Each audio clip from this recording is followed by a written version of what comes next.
Again. There All right. it is. Yay. Awesome. And look, I want to make one very brief announcement, which is about later today. There they go. We have Katrina Douglas and David Carlis with us for keynotes later on. And those will be happening on YouTube Premiere. So rather than logging on to the Zoom, we're going to ask you to navigate right over to YouTube because they'll set to start on time, on the hour. So I've popped these links into the chat here, but they're also up on the Facebook page. And then also, Katrina and David have made us a little special CAE treat with their video song mastery, and that will happen at 8:15 sharp, but it's a very short treat. So I wanted to make sure that folks had those links. But we'll be saying that throughout the day, so don't stress about that. Welcome to day 2 of our 2021 virtual conference, This Bubble Moment. We're so glad that you're here today. And I just want to begin by acknowledging that for those of us here in Melbourne, we're meeting on the stolen lands of the Wurundjeri and the Boonwurrung people.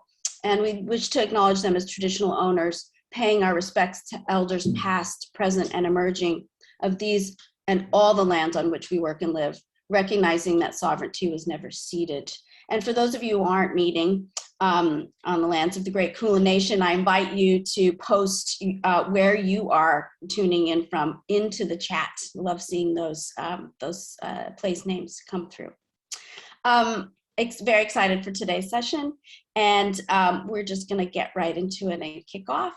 So that means that we're going to open with our esteemed colleague, autoethnographer extraordinaire and beautiful friend, Craig Gingrich-Philbrook. Thank you, Stacy. I apologize that I have to run through this a little bit more quickly than I would like. Asked to consider what has held my attention, I try to comply, but that verb held poses a problem. It's as if I have no buffer, no circuit in which impressions linger for processing well. Instead, I have become what Freud called an anxious flight of ideas, impressions, memories, gestalts, competing for space, displacing one another. I'd say it feels like being pursued by bees, but that isn't quite right. The ideas, the bees aren't angry with me, just mysterious, alien, swarming and forming arrows to guide me in different, often incomprehensible, often incompatible, often intertwining directions. I search for origins. When did you start feeling this way? But origins are fictions, moments of punctuation, perceptual acts vulnerable to bias, the textbook example being two people fighting over who started it. Origins mark less the actual beginning of an affective process and more the past moment we first became aware of the feeling, seized it retrospectively in Walter Benjamin's terms in a moment of danger. And this theoretical framing I give my experience punctuates it also, places it within an intellectual history that does not name it in any inevitable, indelible ontological sense. Instead, this framing offers the way I view my experience now, or at least want to be seen viewing it, even though sometimes I just want to tell the story and let you do with it what you will. I'm standing in a bookstore in St. Louis. My husband, Johnny, and I are killing time in a gay neighborhood. My phone vibrates. It's my chair, and I know. I click accept the call. I click accept and hear a colleague, an ex-partner from my days as a graduate student, is gone. He's gone. I flash on our last visit, the gentle kiss, him whispering, whatever happened between us, there was always love, and there was. I think about my impatience all those years ago with his closeted shame, our hard breakup, the night of rapprochement and farewell we spent before I moved to New York for my first job, before coming back to teach alongside him 5 years later. What could I say here that would not pertain to nearly anyone receiving such news? I'm trying not to cry in public. I'm trying to negotiate stairs without falling. I'm trying to get to my husband at the register. He sees me and knows too. We have known this news would come. We are walking to the car. We are making it. 7 or so young Black tweens or early teens come up behind us, begin walking around. Some have those giant drinks from 7-Eleven nearby. Johnny smiles and says, hey, he does this. He is a Southern boy. We get to the car. I open the passenger side door. Someone hollers, what you looking at, faggot? And bang. Just as I step between the car and the open door to get in, one of the boys' drinks crashes and explodes in ice and soda on the window, dripping down into the gutter. There's just a little on my shoes. Mercifully, I have opened the door in time, or mercifully, he has aimed only at the door. I remember the flight of ideas. I remember a couple at an outdoor cafe looking shocked, frozen. I remember trying to figure out who that cup was really meant for. Some bully this child bore up under, a parent, a sibling, the friends around him to whom he meant to prove his heterosexuality with this performance, a cop, the oppressive surveillance of whiteness itself. I remember just get in the car. I remember the vortex of feeling the world of derision and violence my colleague and ex feared so much, still here, still all around, decades later. I remember trying to relax my throat, closing around the grief rage like a fist, my throat closing and trying to fight emotion down and under and behind and away, and how strange it felt in the midst of that pain in the throat I couldn't open to have had a big gulp as the chain calls that giant soda, that imponderable excess thrown at me. Within a few months, another colleague, one of the most gentle women I have ever known, dies on a plane returning from holiday with her husband. Between then and now, COVID locks us all down. My father's last 2 siblings pass. Other things will happen that I don't remember now. Other things will happen that I do, like finding a mouse that somehow climbed down into an open bottle I kept in the pantry, one of those ones with the wire hinge and ceramic stoppers, to die there. I think about it trapped, suffering, about the few days when our cat Donut seemed fascinated with the pantry, and I thought it was just because she wasn't allowed in there. I think about what she heard that I did not, that I otherwise might have taken as a sign to investigate that pantry and help that mouse. I can't shake the image. I can't shake the metaphor for months. I can only just now think about it without sliding too far. I can only just now think about it and only lose my balance just a little. My executive function begins to collapse. My working memory, ability to plan, to work a to-do list, to focus, to have a thought hold my attention, crumbled. When I'm in this state in late July of 2020, a reality show contacts me. It's called Relative Race and runs on the Brigham Young University Network, BYU TV. The channel devotedly provides family entertainment consistent with Mormon commitments. It's a contest show with 4 teams of adoptees who race across the country to meet relatives. The show's lead genealogist, Tristan, asks if I will take a DNA test to determine if I am the uncle of an adoptee auditioning for the show. My father is likely this man's grandfather. The man is the child of a woman named Charlene, who is possibly my half-sister. Tristan asks, do you know if you have a half-sister? I do. She is a fragment, something my mother told me about as a child that I never got to have a grown-up conversation about with my father, who died when I was 12. Until now, Charlene has been an unsubstantiated rumor. Tristan breaks some hard news. I learned that Charlene actually existed, her name, and that she is gone in the span of 5 minutes, and to break inside. It takes almost a year to get from that moment to one of the happiest in my life. Tristan and I worked together to acquire a copy of Charlene's death certificate for my nephew, Stephen, which coincidentally is my middle name. Getting the certificate takes months because Tristan tells me Charlene has the digital footprint of a homeless person. I've been marked by so much sibling loss, the room spins for much of the year, sometimes metaphorically, sometimes literally. With attacks of vertigo, I just have to lay down and sleep my way out of. I'm told there are 2 children and that the other is reluctant to meet Stephen. I compose a letter to my niece explaining that I understand that I have little room for rejection left in my own life, and the prospect of going as a gay man on BYU TV is itself vertiginous. I explain I have a beloved adopted sister, and I've seen her pain being denied a meeting by her birth mother. I offer to talk with her about my choice without judgment of her choice. I hear nothing for weeks. I can barely think. One afternoon, I gather whatever remains of my executive function and give over to a prayer saying, I can't take any more, I just can't. I try to keep my throat open enough to form the words, please, please move her heart to do what I know she must so badly want to do. I am contractually prohibited from telling you the outcome of that prayer. Someday, let's talk about being contractually prohibited from telling a story. I will say this. 3 minutes later, I believed in the power of a responsive universe. Suddenly, I am making plans to go to Oklahoma City to meet Stephen and his wife, Susan, who will drive up to an Airbnb the morning after I arrive. I have a sleepless night.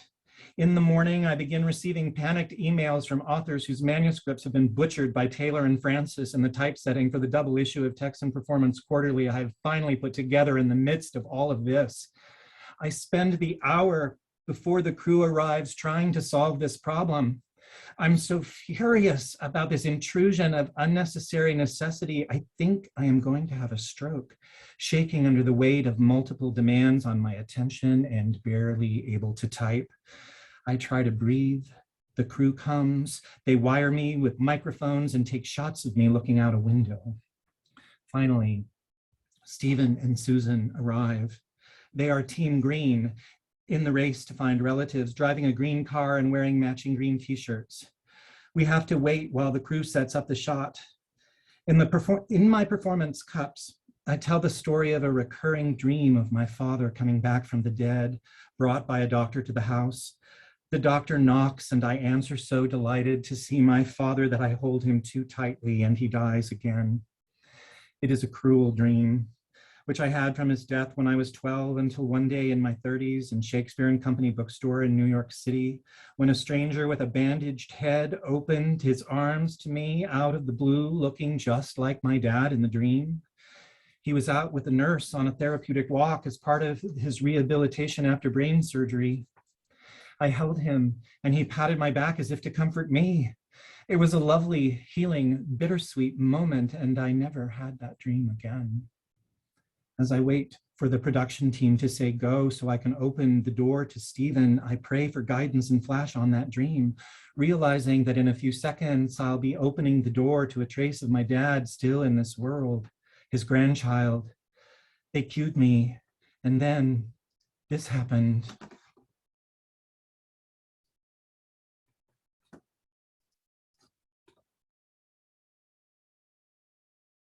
I held on as tightly as I could, grateful, humbled by time and its revelations, and I am never letting go. I have begun to feel my executive function slowly come back to life, but what about that root? Execute. Its appearance, in other words, might provide resources to help appreciate the gravity of the situation neurodivergent and other people, some of whom are autoethnographers like me, find themselves via both normative everyday life and traditional research expectations that privilege the pristine, logical exercise of methodological protocols that contribute to a giant big picture predominantly imagined as of use to bureaucrats aiming to manage populations of the wounded and dispossessed rather than transforming the social systems that wounded them in the first place. I had to rethink my father throughout all of this, reflect on legacies of shame, violence, and loss, the economic and ideological brutalities that diminish young people's life choices and often attend upon adoption, making them unwilling to meet the children of such choices.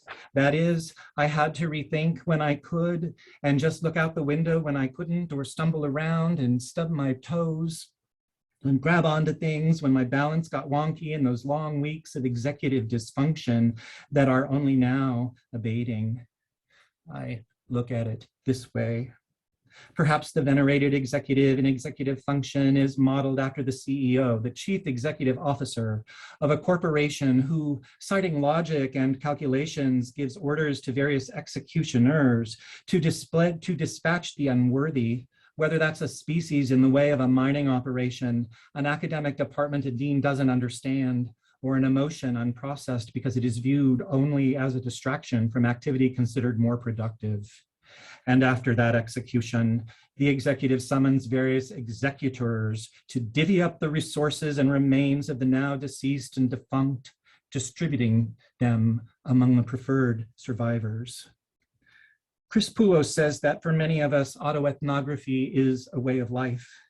I will tell you that throughout this last year, it has kept me alive while little held my broken attention. There were two constants, two voices, two guiding stars always with me as I decided I could and must bear it, who helped me fill out yet another request to yet another Texas county for a death certificate, to agree to be on a reality competition show because that was the vehicle my nephew had found to meet family, to pack for Oklahoma, to wear a wire and open a door and be the first blood relative to hold on to Stephen in 37 years. These two guiding stars whispered things like, adoptees and queers are blessed. We already know that individuals are vulnerable, that collectives are required for survival, that we all rely upon the kindness of strangers at some time in some place, and for this, if no other reason, we are accountable. We are collectively responsible to one another. They said things like words pile up around these disappearances, repeating stories of desire and loss, words searching for mothers and sons and daughters who never existed, looking for origins, nowhere in the record, nowhere in a word. Language fails to remember a lost identity. They said things like, seeing others whom I resemble for the first time as a full-grown adult and being told I'm a ghost are two very queer experiences. Family cannot be taken for granted. And like, if you are adopted, a hush falls around you, the conditions of your move into the world and into language. Decisions are made about which stories to tell and which to keep silent, what to reveal, what to keep sealed. This hush is a pact, an unarticulated presence that structures what is known and felt for all involved. It is an exchange of noisy silences and seething absences. I am talking, of course, about our beloved Stacey Holman Jones and Dan Harris, whose body of work includes a substantial contribution to the critical understanding of adoption and what it sometimes affords and sometimes precludes about the calculus of knowing and unknowing, love and its flickering of presence and absence in motion as if upon the water. Stacey, Dan, please allow me to risk affect in similar motion. To say that what you helped my body do is click accept. You helped me listen for things I could not yet hear before it was too late to hear them. You helped me get to that front lawn in Oklahoma, to survive a year that I thought wanted to kill me, to climb out of uncertainty and despair. This paper, such as it is one of the first things I have managed to get my mind to do on time in what feels like a century. And it is my gratitude that drew me forward to this moment to say that I love you both and that your autoethnography is consequential in the medium of life itself. In the medium of life itself, and that I am, as so many of us are, forever in your debt. You help us put ourselves back together to make a we, queer and otherwise, to keep our hearts and our throats open. Thank you for your kind attention.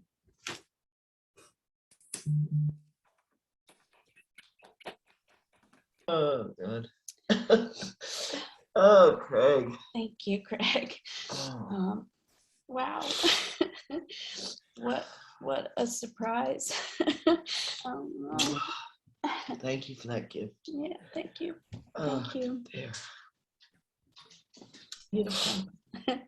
Thank you. Thank all of you. Craig.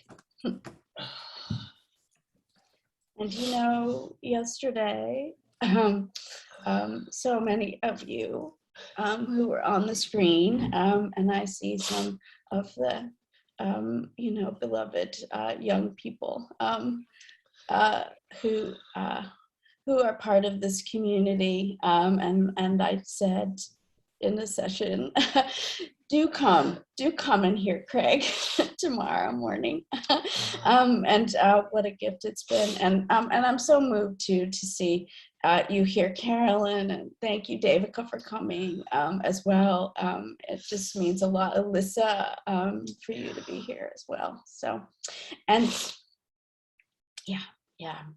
And it feels really fitting, and I don't know how hard, but if I think about beloved young people, I'm so happy to have Chris and Audrey here, and I'm hoping that you might be able to make some words at this moment, but I would certainly understand if you can't. Oh, dear. And maybe we could do that and hear from Kat, and then we can have a conversation at the end, if that's okay. Yeah, thank you, Craig.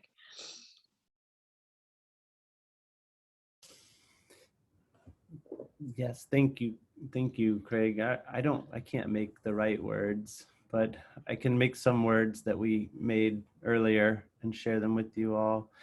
I'm Chris, and this is Audrey, and we're at the University of South Florida, sometimes in Tampa, Florida, where we teach classes in performance and pedagogy in the Department of Communication. And in our presentation, we want to share with you all a children's book that we have been in the process of making, because it's the only thing we can do right now that makes any sense. So when COVID-19 took over in Florida, at that time, we had a 2-year-old who was going to preschool twice a week, and we had a 5-year-old who was going to kindergarten. And then we shifted to doing everything online. And so 566 days later, I think that's in Australia time even, 566 days later, we're still online. Our 4-year-old now does preschool here at home. It's just learning at home by playing. And our now 7-year-old is in 2nd grade, still on the computer, 566 days later. And we teach our classes mostly online and do all of our work online. And we now teach elementary school and preschool in our house, and we don't leave, and that's fine. But we sometimes think about this thing that used to happen when our kids did go to an in-person school, where the teachers would do this performance move, where they would do this classroom management technique that was based in performance, where they'd tell the kids to catch a bubble. And all the little kids, the rowdy 2-year-olds and the rambunctious 5-year-olds, would open their mouths, gulp, puff out their cheeks, and catch a bubble. And for a moment, they would be still, they'd be attentive, and maybe even a little quieter. But it was always only for just a moment, because you can't really catch a bubble. But we've been wondering how you can catch a bubble when it's online, when it's in 2 dimensions, or how you can catch a bubble when you have a mask on your face. And so the only way we could try to catch a bubble is by trying to make this children's book. And all of the illustrations and the words of this sort of in-process book are generated from our experience in these last 566 days. So here it is.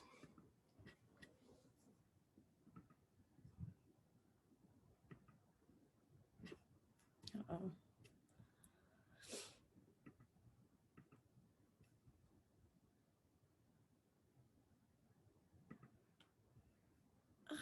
It's not letting me do it. Maybe. Just building the anticipation. True performance studies scholars.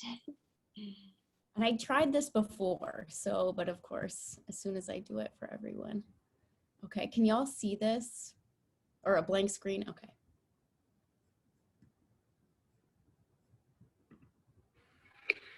Catch a bubble in your mouth. Don't let the words get out. Catch a bubble in the air. Float your thoughts everywhere. Catch a bubble on the phone to try not to be alone.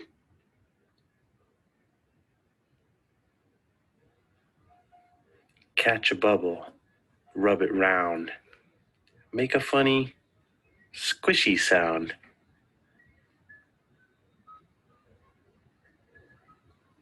Catch a bubble of floating thoughts.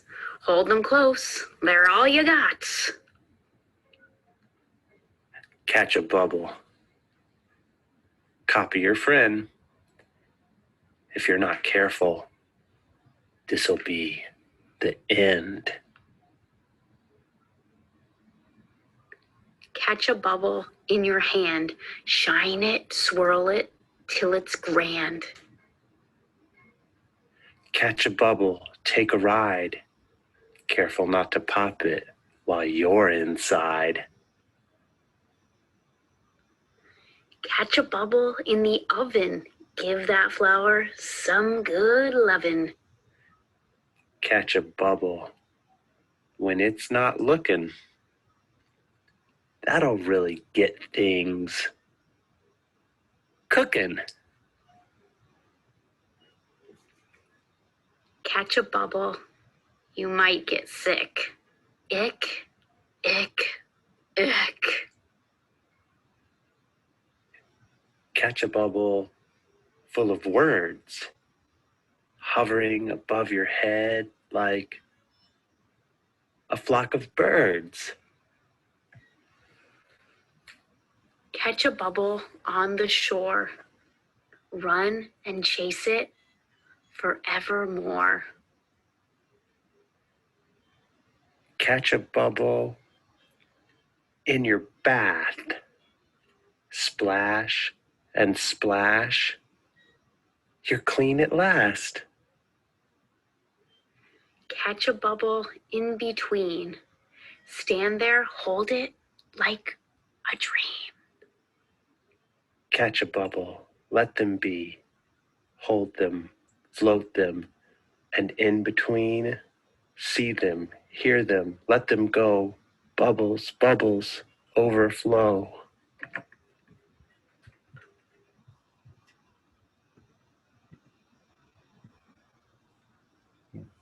Thank you. Thanks so much. Beautiful. This is beautiful. Yeah.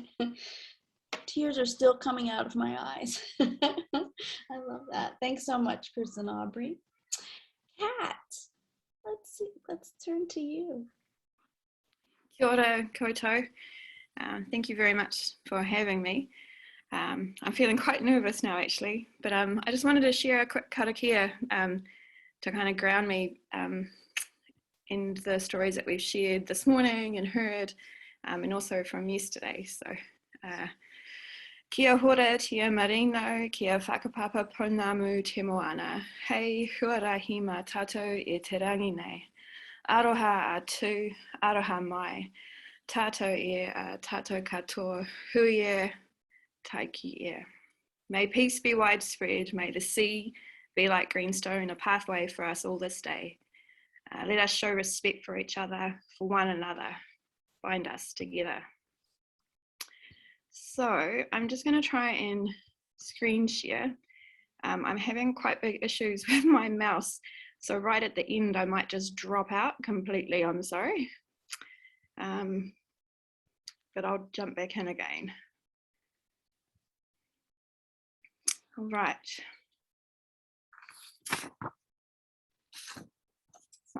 Once this is loaded, I'm Kat. I'm going to share a little bit about what I've been working on with my PhD over the almost last 10 years.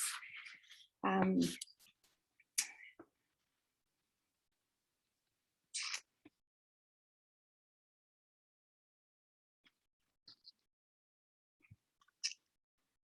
lie on the floor of a Waihi beach beach.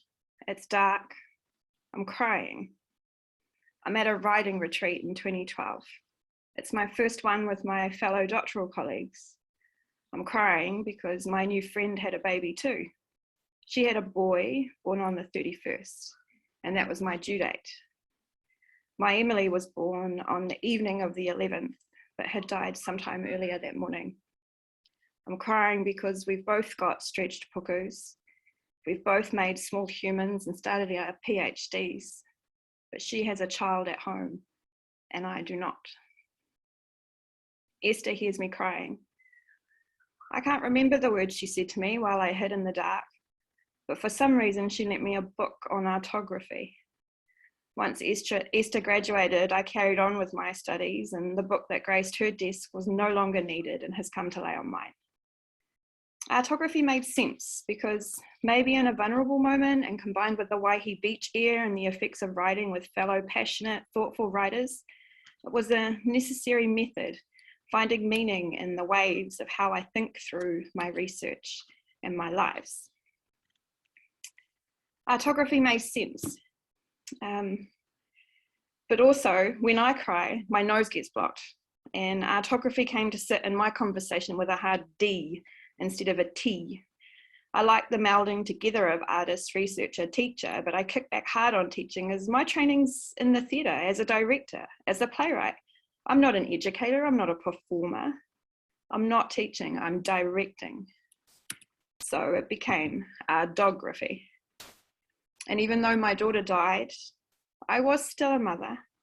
Later, I had a second daughter and then a son, and I found my research thoughts and creative practices were intertwined with domestic acts of cookings, cleanings, soakings, kissings, rubbings, burpings. As the babies grew, the stars shined, the shadow moved, time flew, and then I found all my motherings were all around. And then there was martography. I made a portfolio of what martography meant. I was trying to figure it out. Maybe I was pulling out each ingredient, trying to look at it on its own. Sometimes I was baking and folding and mixing batter and either whisking the lumps away or rubbing them up against the roof of my mouth as we licked spoons. Sometimes it was meatballs, squishing and squelching and rolling and smoothing out the entire mixture as one, always beginning with lining them all up and having a look at what each one has to say. Butter, egg, flour, sugar, parsley, beef, sausage, fennel, garlic, mother, artist, researcher, director. The mother became this layering image. I printed it on OHP, so when you look at it in real life, your face is also reflected. But it could also be taken off the whiteboard and placed on an OHP projector if you can find one, and it will light up a whole room.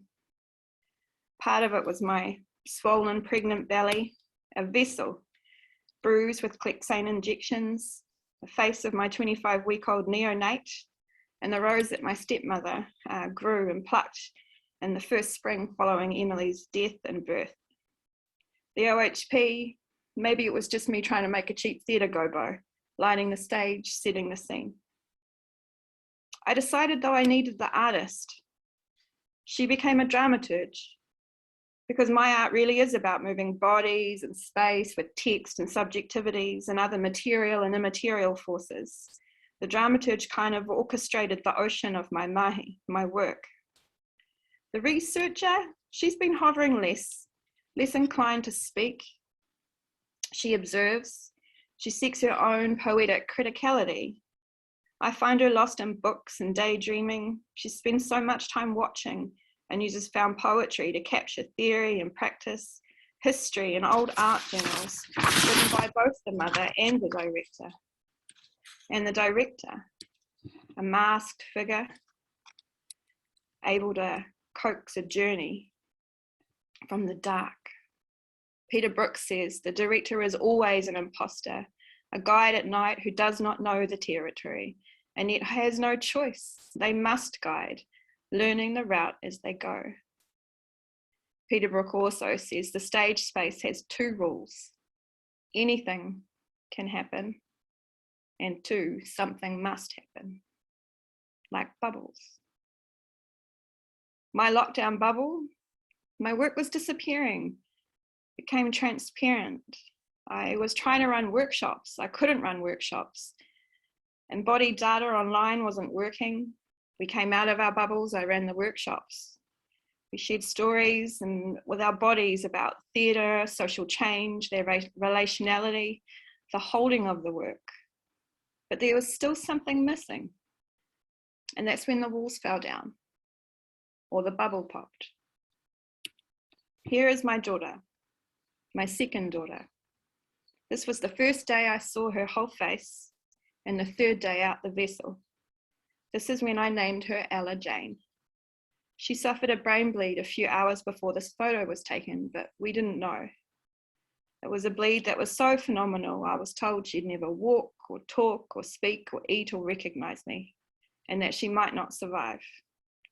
Ella didn't believe any of that, so I didn't either. But there started my journey with advocacy and allyship for change. In our bubble in 2020, I started filming her. It was hard because she really does things on her own. And as I filmed, I thought about how her isolation was almost her normal. We were becoming more and more restricted with her access to schooling, to her community, to our community, my community, because of her needs. But this isn't about issues on exclusion and ableism, but like that piece of garlic in the meatballs that burns a little bit too long in the pan, the charred taste is still there as you chomp on them. That charred, smoky flavor of exclusion, of isolation, is here. But what is her story? What's my story? What's our story? What are the ethics of me writing about her? What does she think about herself? What does she think about my writing? What about all the advocacy battles that I've had to share, that I've had to fight for? I feel that they're important, but how do I tell them? Who else has stories like this? Why do I have to be the squeaky wheel that has to fight every single time, every single day, just to get out of the house? What is my intention? And then it was just a sunny day. I had had a really good sleep.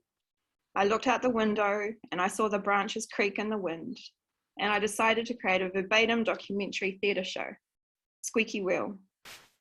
Verbatim's a form of theatre where you tell the story as it is, mimicking or copying word for word the stories that are shared or interviewed by people, gesture for gesture. I'd had the idea for a while, but that day out of the bubble, that branch, that sunshine, the reverberations of questioning where the social change was in my research, that was when Squeaky Wheel was born. There were martographic renderings present in the process of making, and I limboed under the ethics bar to write reflectively about my professional practice. I started by calling people who live with cerebral palsy as a lived experience or an advocate or ally, and I asked them if they wanted to share their stories about when they had to be a squeaky wheel and change something in their community.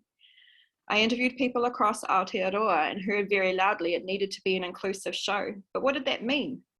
For us, each interviewee was given a choice on whether they wanted their story performed on their behalf or they shared it themselves. There were participants who would only contribute if there was a play about people with CP and a performer with CP on stage too.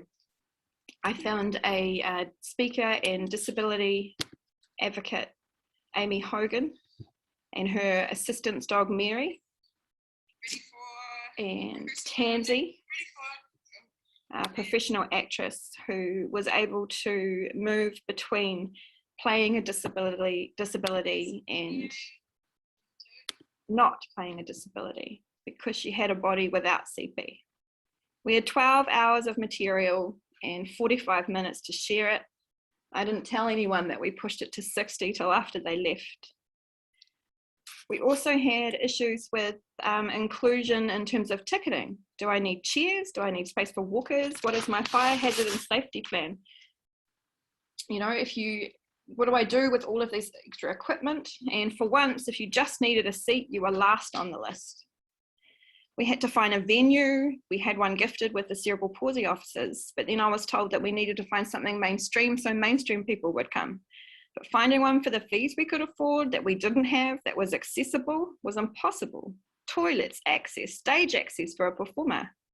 So we just performed on the floor with audience at eye level, with all the lights on, the windows open. We wanted to see one another, and we really hoped no one needed to use the bathroom. But it was the same battle as what I do every day with Ella, just trying to leave the house. Putting the script together was a challenge as well. What do we include, remove? What stories have threads of connections? Are we being fair? Who plays who on stage? But there was still an element missing, that part of the Mardographer. I had so many identities, but it still wasn't quite making sense. So then I asked Charlotte and Pippa to come on board. Charlotte played me and Pippa was baby Ella. We used elements of my own story, elements of our process in the rehearsal, as well as shared reflections from the stories that we hadn't been able to include. Charlotte improvised during rehearsals with Pippa on her shoulder or breast, weaving in and out of the stage action and narrative, trying to make sense of things, but also relating to what was unfolding on the stage, as director, as dramaturge. The script evolved, and it was never ever one thing. It was a guide to what might occur on the day. We were trying to form a sort of cohesion, a narrative to sustain a level of engagement. If you read the script alone, it's destructive, it's raw, there's no punctuation, it's painful, but on its own, it needs the videos too. The interviews were full of amusement, of sarcasm, of joy, acceptance, hope, resiliency. People who came to see it knew someone, they had a connection. I'll never forget the moment that Tansy stepped up to perform the monologue of a mother who was sitting in the front row. There was a magnetic connection between them. When Tansy finished, they stood in front of one another, one storyteller to another, one mother to another, and they nodded. I don't know if anyone else noticed that, but I sure did.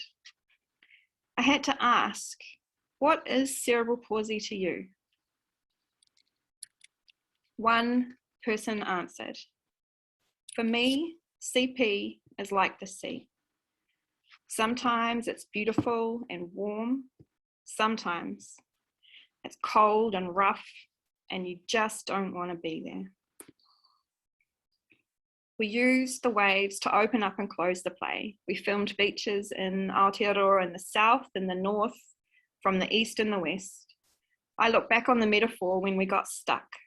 What's the sea like today, I thought, in the rehearsal room, in my lounge, in Ella's room, in the hospital room. I interviewed my kids, and I didn't edit out the parts where they said fart undies and talked about dinosaurs. They thought it was sensitive palsy. And Ella revealed to me that Gabby, who I thought was her physiotherapist, was actually just coming over to make sure that her legs were really strong. Frankie had to butt in as well and remind us all that he had the strongest arms. But even with all of that, the mother didn't know that. It was the director that drew this out of my children and gave me a surprise. I just want to end with one more poem. Like a director, I've stolen it all from someone else. It's called a semi-autobiographical fiction. My compulsion to create comes from two places. She makes embarrassing mistakes. She's a young girl, her hair flowing loosely, her movements soft and circular. After unloading on the audience, she puts out the cigarette and becomes the anxiety-ridden daughter who alternately has the nerves of a bullfighter, the vitality of a nightclub hostess, and the concentration of a Buddhist monk. I find myself staring at walls. You might like to recall your instant impression of me when I first came into the seminar room. Pregnant, bringing a nebulous land of images, dreams, signs, and situations I feel compelled as an artist to respond to. Autoethnography. It's like you said, Craig, it's kept me alive too. Kia ora.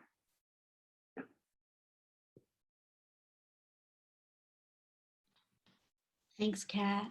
Thanks so much. So beautiful.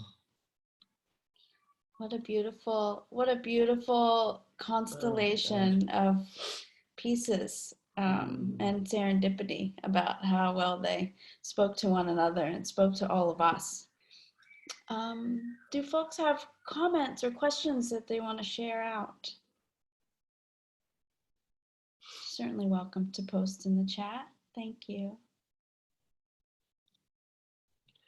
I was just struck by the synergies between all three around kinship and how, for me, they kind of all encapsulated the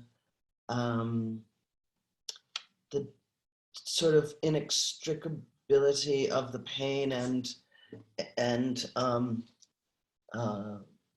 containment or derailing kind of, and the sustenance of them. So the ways in which life has sort of intruded and disrupted what we thought was going on, and both alienated us from one another and also brought us back together. I was wondering if any of you would be willing to say something about that.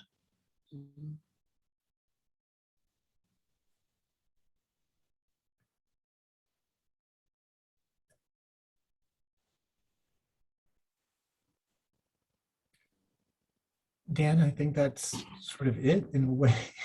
That's sort of you've kind of beautifully seen that interruption and that inextricability and things not going kind of according to the story that we're given as the orienting story, as William Beardsley would call it, and instead we're given the disorienting story that we struggle to tell and find ways to tell.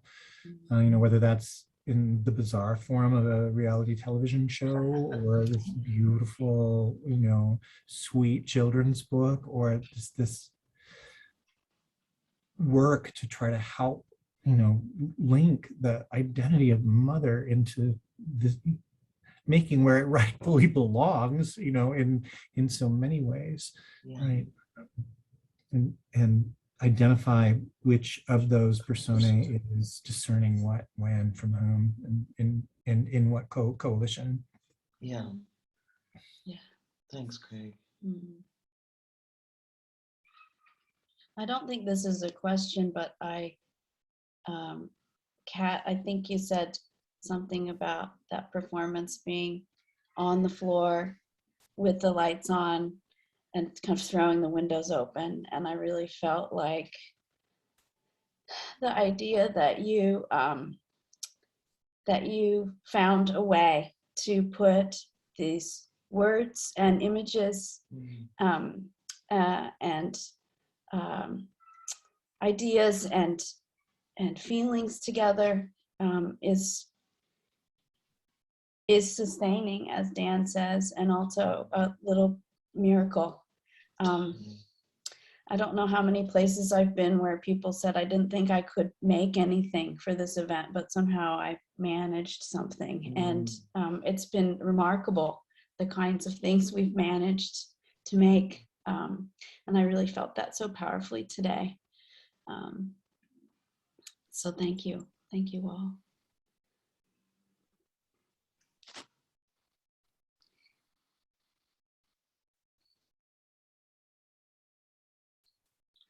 Sort of feels right somehow to just sit with the work, doesn't it? Yeah. It's good to be together with y'all. Can you hear the waves? All I can hear is a child care center next to our house. Which seems fitting. Seems appropriate. Yeah. I think one of the things that I learned from putting on the play, like we had to, Amy got really exhausted just moving about from chair to chair, and her mum was there as well to help. Mary was on stage, was meant to be what Mary does in Amy's life as her assistance dog, but she got really shy with people around, and got a bit too rough, and her costume changes, we were scared Amy was going to come out of the wheelchair.